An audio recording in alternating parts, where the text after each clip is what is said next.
My name is Masum Momaya, and I'm the curator of the exhibition Beyond Bollywood, Indian Americans Shape the Nation, created by the Smithsonian Asian Pacific American Center. Beyond Bollywood is showing at the National Museum of Natural History until August 16, 2015, and a version of it will begin touring around the United States in May this year. Last autumn, the exhibition and I also traveled to India for a tour organized by the U.S. Department of State. The exhibition is now part of ongoing cultural diplomacy between the U.S. and India, which dates back to India's independence in 1947. Diplomacy between the two world's largest democracies is receiving increased attention these days, given new leadership, regional security concerns, nuclear geopolitics, and trade opportunities. What does it mean to be a cultural diplomat? I went to India to explore this question. Historically, cultural diplomacy has emphasized persuasion. Harvard political scientist Joseph Nye defines it as, quote, the ability to persuade through culture, values, and ideas, as opposed to hard power, which coerces through military might, end quote.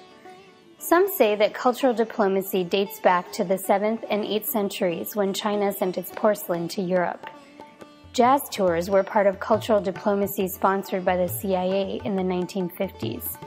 And during the Cold War, when official channels were closed, American museums mounted exhibitions in Moscow to create new understandings of America within Russia. In India, Beyond Bollywood opened its tour at the American Center in New Delhi. The center serves as a place for visitors to learn about American history, culture, and values, as well as opportunities for studying and working here. At the exhibition's opening reception, Ambassador Kathleen Stevens and I lit lamps, a tradition to mark auspicious occasions in India. As I posed for photos, I wondered about my role as cultural diplomat. Was I supposed to be simply showing the exhibition panels to visitors and recapping its content to reporters? Or was there something more? After the initial pageantry, the hubbub gave way to people-to-people conversations at the American Center and in my speaking engagements in galleries and universities around India. The exhibition served as a point of departure for deeper conversations. For example, artists and activists shared ideas about how to raise public consciousness by addressing controversial topics in their work. Journalists and historians were interested in my curatorial process as they figured out how to better tell their own stories. Perhaps 21st century diplomacy is about conversation rather than persuasion. In fact, perhaps it has always been this way, especially for curators.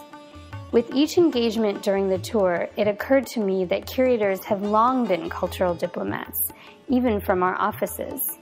As we make exhibitions, we converse across borders, explore each other's archives, and share our ideas and our objects. In fact, some would argue that exhibitions themselves are a form of solidarity, including in instances where governments aren't in alignment with each other. In this way, museums are transnational organizations with global responsibilities.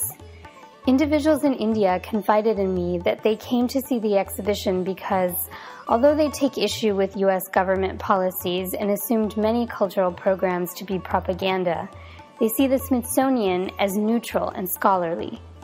As this newspaper article indicates, it means something of significance when the Smithsonian explores history, art, and culture.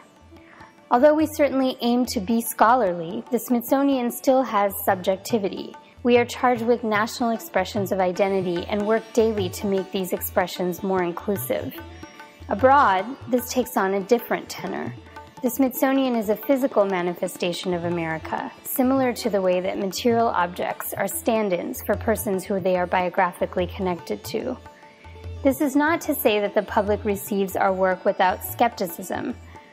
On the contrary, just as in America, the public in India did not want to be simply talked at. They wanted to engage and to interrogate, as was the case with the 60,000 visitors who came to see Beyond Bollywood during its 4-day showing in Kolkata.